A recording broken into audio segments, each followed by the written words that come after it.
My name is Eleanor Whitaker, and I'm 68 years old. I've spent most of my life building a home, a life, and a legacy I thought my family would respect. I'm practical, stubborn, and cautious, but never paranoid. Today, I felt every ounce of that caution slip through my fingers. I stood at the departure gate of Portland International Airport, my small suitcase at my feet, a brown leather folder clutched tightly against my chest. Inside it was the deed to my land, my property in the Northeast Heights that I had nurtured, maintained, and loved for over 30 years. I thought I could trust them. My son, Daniel, and his wife, Kara, to honor the agreement we had just signed. I thought wrong.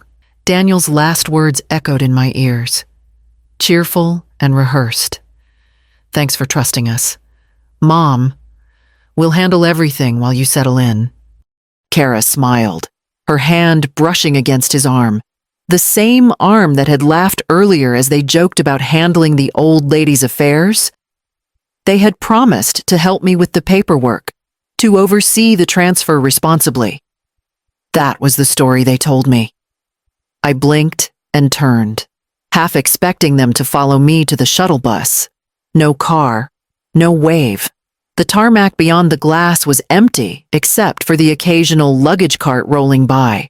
My stomach twisted as I realized the truth. They had driven off. I was alone. My hands shook, not from the Portland chill, but from disbelief. I opened the folder and stared at the deed, my signature carefully scripted. Notarized mocked me back. Every inch of that property was technically theirs now. $50 in cash had been shoved into my palm like a cruel joke, a meager gift to mark my supposed freedom. I felt a hot flush of anger and humiliation rise up, mingled with a sinking weight of betrayal. I sank into a nearby plastic seat, gripping the folder like a lifeline. The airport buzzed around me with travelers chatting, wheels clattering, announcements echoing overhead. I tried to focus on my breathing, tried to plan the next step, but the sting of their laughter from the parking lot replayed in my mind. They thought they had won for a moment. I closed my eyes and let myself remember all the years I had given, all the nights I had worried, all the trust I had extended blindly. And even in that quiet, the first seeds of resolve began to take root. I would not let this end here. The shuttle to my small apartment pulled up, and I lifted the folder against my chest. It was time to go home and to think carefully about what came next. I bought that plot of land in Northeast Portland back in 1983 with every penny I had saved from working 2 jobs and scraping together a little more from tutoring on the weekends. I remember the crisp autumn morning I signed the papers, the smell of wet leaves on the sidewalk, and the excitement in my chest at the thought of building something permanent, something mine. Raising Daniel alone after his father passed had been a balancing act of exhaustion and resolve. I juggled full-time work, nights spent grading papers, and weekends devoted to planting trees, clearing brush, and fixing fences on the property. Every improvement, every inch of cultivated soil, felt like a testament to the life I had carved out for us. I could still picture Daniel, 4 years old, running barefoot through the grass, laughing as I chased him around the old oak trees, his small hands learning to plant seeds beside mine, his questions about how things grew, the way he would fall asleep in my arms after a long day outside. Those memories were soft and warm, a stark contrast to the cold betrayal I had just endured. For decades, I had poured my time, my energy, and my love into this land and into Daniel. Every sacrifice felt worth it. Until today, as I sank into my apartment chair, holding the folder with the deed, I realized how much of myself I had given and how easily it had been taken. Living under Daniel and Kara's roof had always carried a quiet tension. But it wasn't until the deed was signed that the small cruelties crystallized into something unmistakable.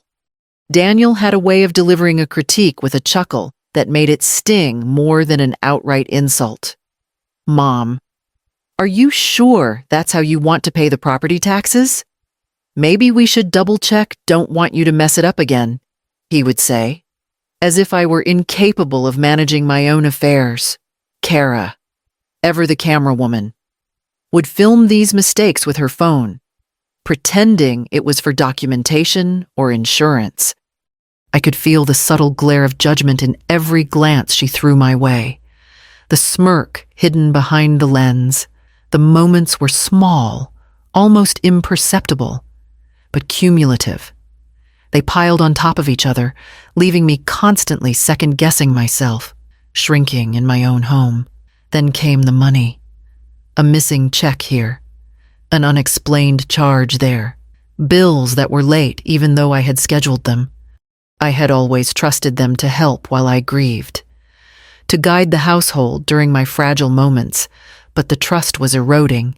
I began observing carefully, noting their routines, tracking accounts, memorizing where things were supposed to be, every misplaced document, every small act of manipulation became part of a pattern. Anger simmered beneath the surface, tempered by the need to remain vigilant. I had to understand the rules of their game before I could make my own move. I realized then that subtle cruelty could be just as destructive as open betrayal and far more dangerous if left unchecked. I hadn't meant to notice it at first, a small smudge on the notarization stamp, but once I did, my stomach sank. The date on the document didn't match the notary's official log. The signature of the witness was slightly off. A fraction too heavy, too deliberate. My heart raced as I leafed through the rest of the papers. Every line of fine print scrutinized under the fluorescent light of my apartment kitchen. It hit me then. In a cold clarity, Daniel and Kara hadn't simply convinced me to sign over the land. They were orchestrating a complete takeover my finances, my property. Even the perception of my capacity to manage them, I felt the familiar pang of betrayal twist deeper than anything I had experienced before. The people I had nurtured, guided, and trusted had plotted behind my back to declare me legally incompetent. I sank into a chair, hands trembling over the folder. The weight of what they had planned settled like a stone on my chest. My mind raced, cataloging every suspicious transaction, every inexplicable late bill, every casual remark about handling Mom's affairs. It all lined up perfectly now, a lattice of manipulation designed to isolate me and seize control.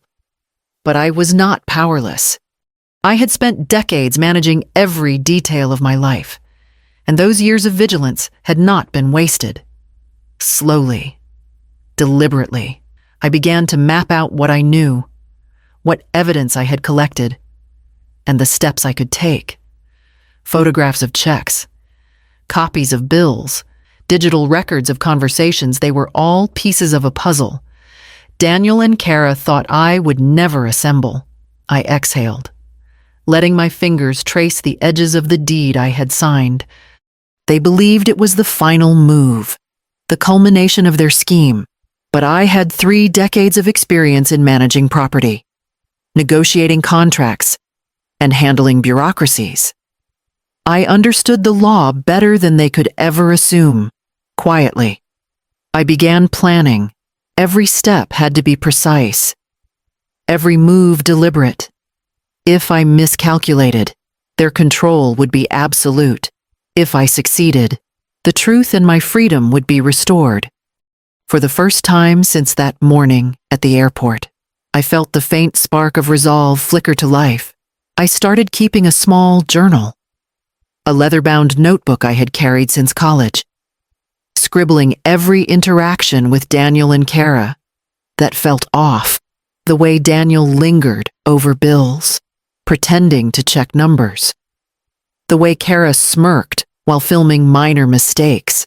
I recorded it all, Every gesture, every word, became part of a pattern I could analyze. My pen scratched across the pages late into the night, the sound grounding me as I processed the betrayal. During quiet hours, I turned to research. Portland's property laws, elder rights, notary regulations, and powers of attorney became my focus.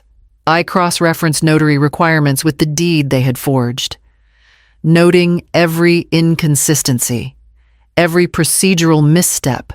I studied property transfers and learned how a single missing signature could render their entire scheme vulnerable. It was methodical work, slow and precise, but the more I learned, the more empowered I felt. Between research and journaling, I paused often to reflect on what had brought us here. 30 years of trust, endless sacrifices, moments of patience when Daniel had faltered or struggled, all exploited. The sting of betrayal was sharp, but it no longer left me paralyzed. Instead, it fueled clarity. I understood their arrogance. They assumed I was helpless, too old, too forgiving to notice. They had underestimated the quiet vigilance that had guided me all these years. Every late bill, every manipulated account, every smirk captured in my journal became a stepping stone for the next phase. The deception that had felt insurmountable now seemed like a puzzle I could solve. With patience, attention, and knowledge, I began to see a path forward. For the first time since signing the deed, I felt the subtle thrill of control. They thought they had won, but I was learning the rules of their game and I intended to play it better. I knew I couldn't face this alone. The stakes were too high, and Daniel and Kara were relentless in their deception. I reached out to Marjorie Lane, a local attorney recommended by a friend from the neighborhood association. She was in her late 50s, sharp-eyed, and known for taking elder rights cases seriously. When I explained the situation carefully, without revealing all my strategies, her expression shifted from professional curiosity to determined resolve. "Eleanor," she said firmly, "we'll make sure your rights are protected. Nothing they've done can go unchallenged." Her words carried a weight I hadn't felt in weeks, a glimmer of hope. Next, I turned to my neighbor, Harold Price, who had watched Daniel and Kara's subtle manipulations over the years.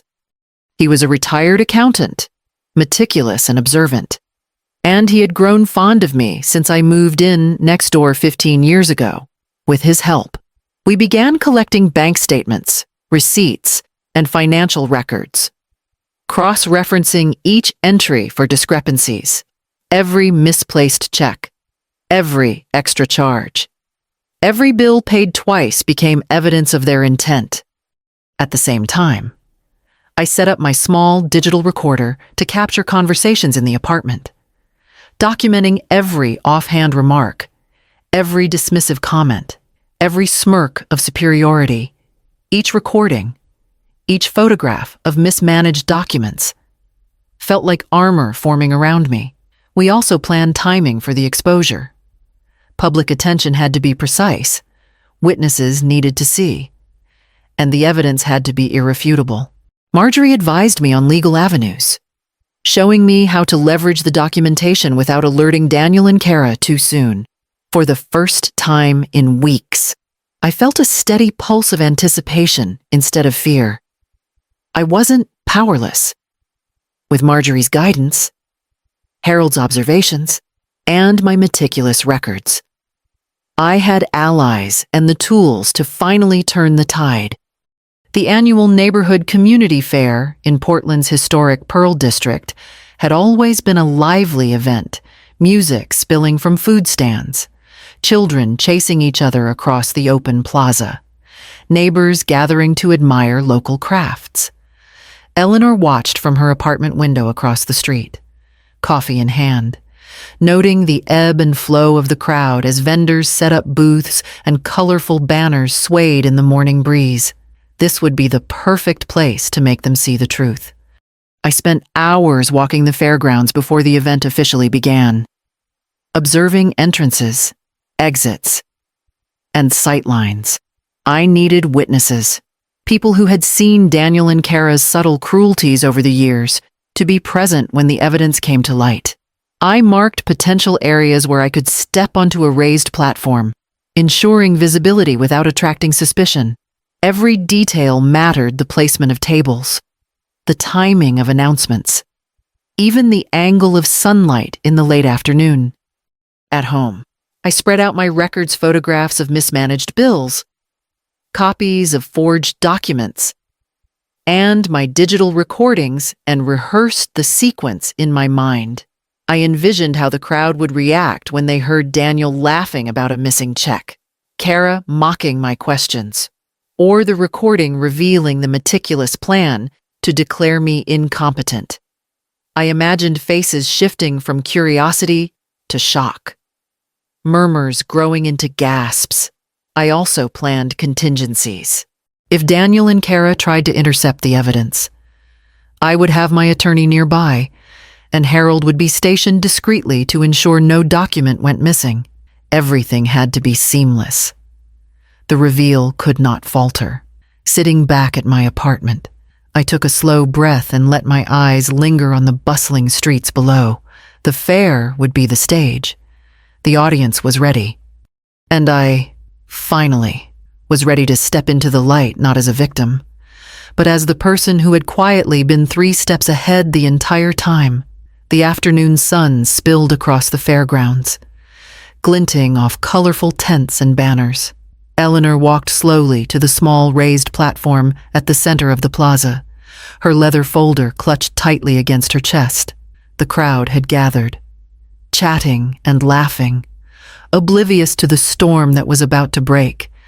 Vendors paused in their setup, and children scuttled around the edges of the square. Curious, I could see Daniel and Kara mingling near a food cart, smiles pasted on as if nothing was amiss. I cleared my throat and lifted the folder. Thank you, everyone, for gathering here today. I began, my voice steady despite the tremor of adrenaline beneath it. I have something important to share about my family and the trust I placed in them. The murmurs quieted.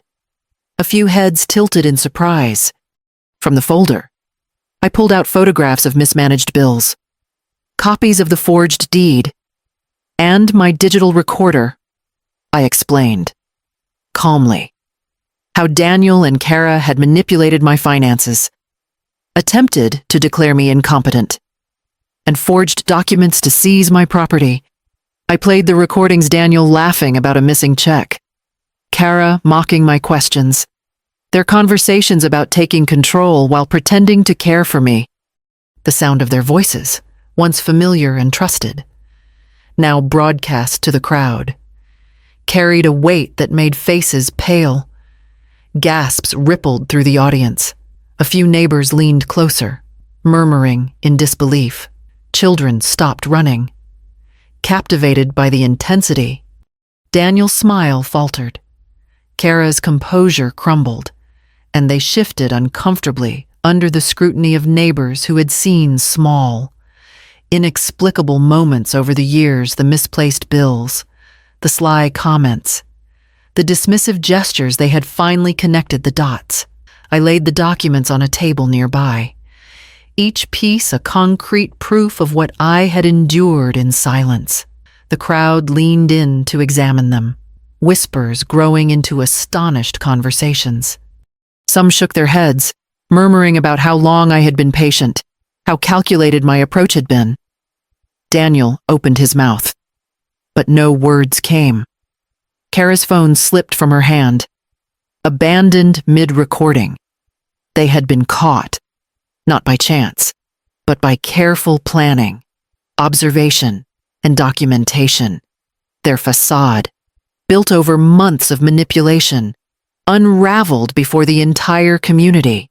I closed my folder and let the weight of the moment settle. For the first time in weeks, I felt the quiet relief of control restored, my dignity reclaimed. Faces turned to me with expressions of respect, and astonishment.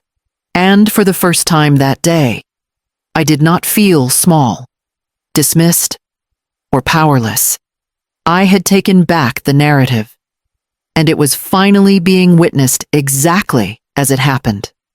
The morning after the fair, Portland's reality felt calmer. But Eleanor knew the battle had only just shifted.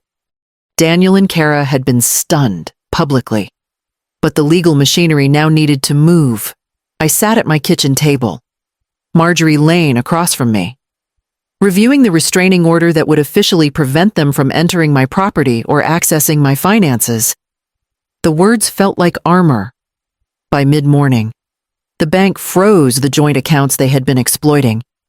Every charge they had made without authorization, luxury dinners, credit card splurges, and even vacation expenses was documented and flagged for restitution. The loan officer confirmed that the property deeds were secure. The forged paperwork had no legal standing, and my land remained untouched, fully under my name. Relief seeped slowly into my chest, mingled with the lingering adrenaline from yesterday's reveal. Neighbors stopped by throughout the day. Harold Price, my longtime neighbor and confidant, brought over a cup of coffee and a quiet smile. "You did the right thing," he said. Others nodded, offering their support and words of validation. I could feel the weight of community approval settling over me, reinforcing that my patience and vigilance had been noticed and respected. Later, Marjorie confirmed the next steps. Criminal charges for elder abuse and forgery were being filed, and Daniel and Kara would face probation and restitution hearings. Their miscalculations had been thorough, but not flawless. My evidence, the documented bills, photographs, and recordings left no room for argument. Sitting back in my chair, I looked out the window at my land. Vibrant and intact, the culmination of decades of effort and care. The legal consequences were concrete, but the social repercussions were equally tangible.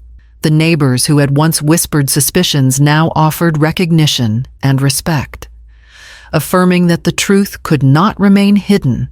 For the first time in weeks, Eleanor felt a quiet, steady sense of closure.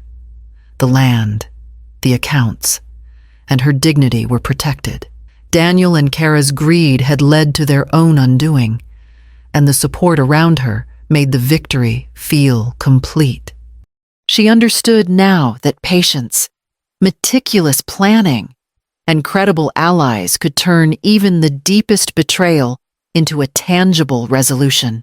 The morning sun filtered through the blinds, casting warm patterns across my living room. I sipped my coffee slowly, letting the quiet settle around me.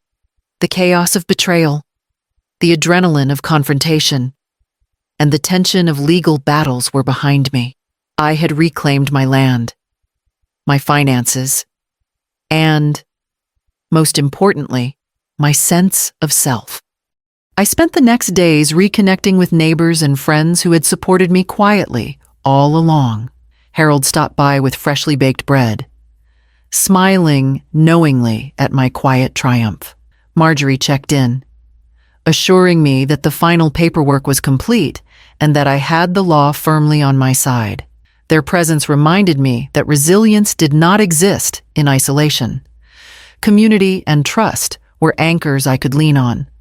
I began planning small personal goals, restoring the gardens on my land, taking long walks along the Willamette River, and volunteering at the local senior center to help others navigate challenges I had faced.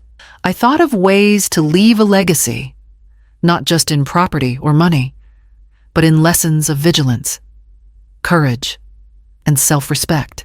For the first time in months, I felt light, as though I had stepped out of a storm into clear skies. Life in Portland felt full again, vibrant, and mine.